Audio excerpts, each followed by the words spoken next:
नया chapter linear differential equations with constant coefficient. Equations कैसी होती है? ए नोट डी की power N Y upon D X की power N plus A one D की power N minus one Y upon D X की power N minus one plus and so on A N Y is equal to Q.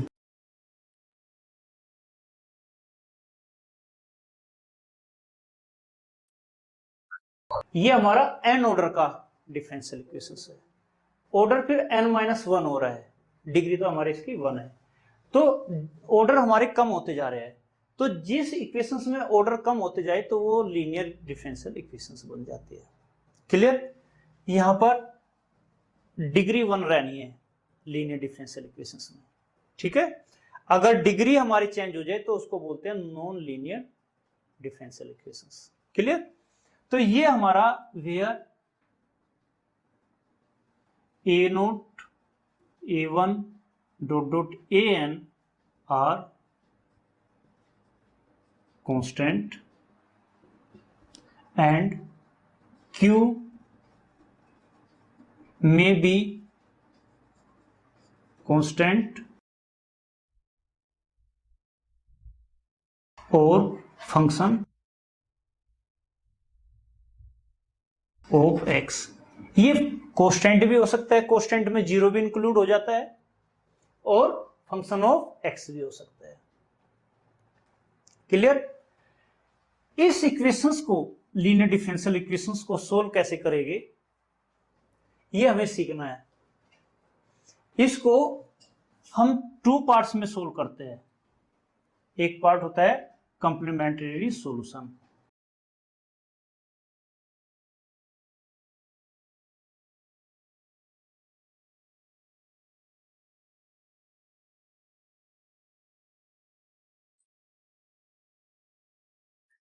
Complementary solution को मैं represent करूंगा सी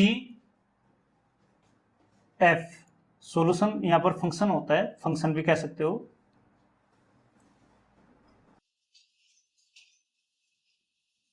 सी एफ से complementary function. Complementary function जो find out होता है वो हमारा A nought D N Y upon D X की power N plus so on plus A N Y equal to zero का फाइंड आउट होता है। इसमें हमने क्यू को इंक्लूड नहीं किया।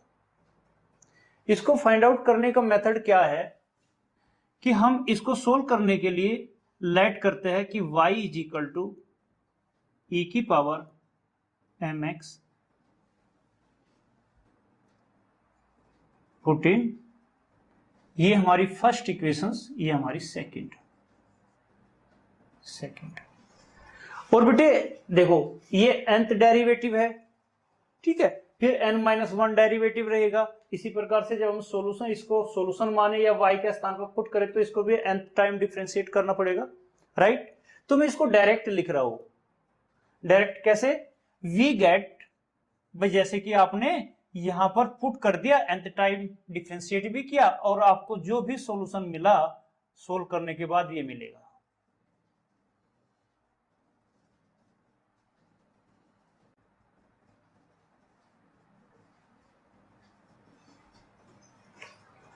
It is called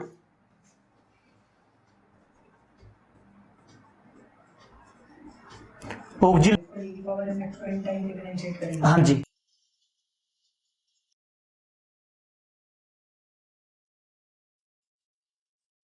auxiliary equations मतलब एक सहयोगी इक्वेशंस, सहायक इक्वेशंस, जो हमें ये इक्वेशंस इसके सॉल्यूशन को फाइंड आउट करने में हेल्प देती है। क्लियर? ये ऑक्सिलरी इक्वेशंस हम सिंप्लीफाई करते हैं और यहां से फाइंड आउट करते हैं वैल्यू m का। m is equal to m1 m2 m3 m4 and so on mn। जितने ऑर्डर का हमारा इक्वेशंस रहा होगा उतने ही हमें रूट मिलने हैं, क्योंकि ये इक्वेशंस तो हमारी पॉलिनोमियल इक्वेशंस बन गई एम की फॉर्म में। क्लियर? अगर ये एम की फॉर्म में पॉलिनोमियल इक्वेशंस बनी और इसके रूट हमने ये फाइंड आउट किए, तो इन रूट के बेस पर हम CF लिखते हैं। कैसे? First case, if M1 not equal to M2 not equal to M3 not equal to M4 not equal to M5 and so on Mn, then complementary function मतलब CF is equal to, ये complementary जो solution हम निकाल रहे हैं यहां पर, अगर इक्वेशंस हमें यही दी है, इसमें Q इंक्लूड नहीं है, ये लास्ट वाला पोर्शन, तो ये CF ही हमारा Y बन जाता है, जनरल सॉल्यूशन बन जाता है। CF is equal to Y is equal to C1 e की power M1 x plus C2 e की power M2 x plus C3 e की power M3 x plus and सो।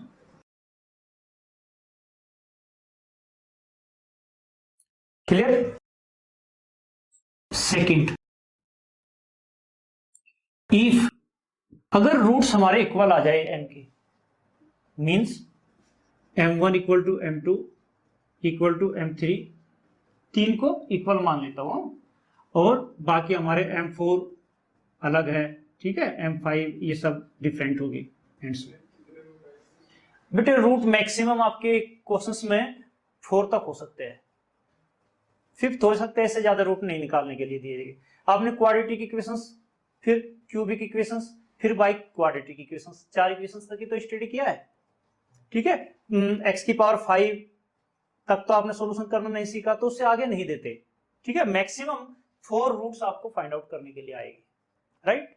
तो एंड सो ऑन, लेकिन ये तो मैं जनरल मेथड आपको समझा रहा हूं कि कितने ही रूट हो तो कैसे सोल्व करेंगे। तो यहां पर आपको CF, then CF is equal to यही y होगा अगर हमारा Q 0 रहता है, C1 plus C2x plus C3x square की होल पावर। देखो आप M1 M2 M3 में से किसी भी एक को रख सकते हो, तो क्योंकि इक्वल है तो M1 रखा मैंने x, और प्लस C4 e की power M4 x plus and सो। ध्यान दीजिए हमारे 3 रूट्स सेम थे, तो हमने कोस्टेंट 3 तक लिया, और पहले पावर x की पावर 0, फिर 1, फिर 2 तक गए। अगर रूट्स 2 कॉमन होते तो हम यहां तक जाते और इनटू दिस कर देते। समझ में आया? कोई डाउट?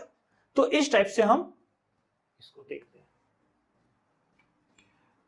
मैं ये इसमें ए पार्ट लिख देता हूं। इफ अगर बेटे M1 is equal to M2 हो और M3 इक्वल नहीं है, सपोज करो एंड सो, तो आप CF is equal to Y is equal to C1 plus C2x, मतलब यहां तक ही लिखोगे, क्लियर। और ब्रैकेट e की पावर M1 x और प्लस फिर C3, क्योंकि इक्वल नहीं है ये अलग से कोस्टेंट लेगा 3, और e की पावर M3 x और प्लस एंड सो।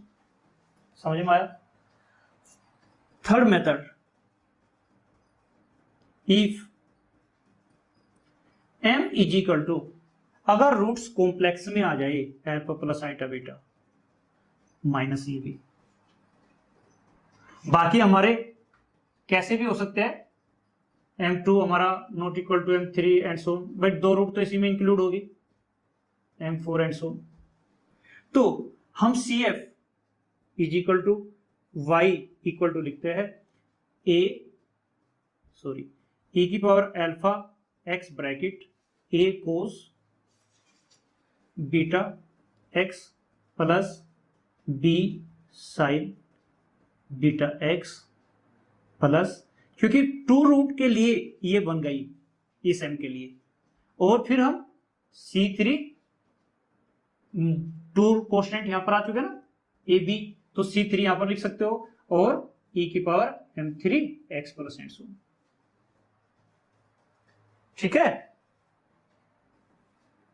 कोई डाउट? या आप ऐसा करें, इसको आप छोड़ ही दीजिए, आप कंफ्यूज नहीं होंगे। अगर रूट्स कॉम्प्लेक्स में आए तो हमें ये फॉर्म लिखनी है, क्लियर। और फोर्थ, इफ अगर m हमारे इरेशनल फॉर्म में हो, ये इरेशनल फॉर्म होती है, तो रूट्स अगर इरेशनल फॉर्म में अल्फा प्लस रूट बीटा है तो माइनस में भी 100% दूसरा रूट होगा, अल्फा माइनस रूट बीटा। तो उस दौरान CF हम लोग लिखते हैं y is equal to e की power alpha x bracket a cos hyperbolic root beta x plus b sine hyperbolic root beta x। ये हमारा फॉर्म बनता है CF के लिए। क्लियर? नोट कीजिए। अगर आपने अब तक यह चैनल सब्सक्राइब नहीं किया तो सब्सक्राइब जरूर करें।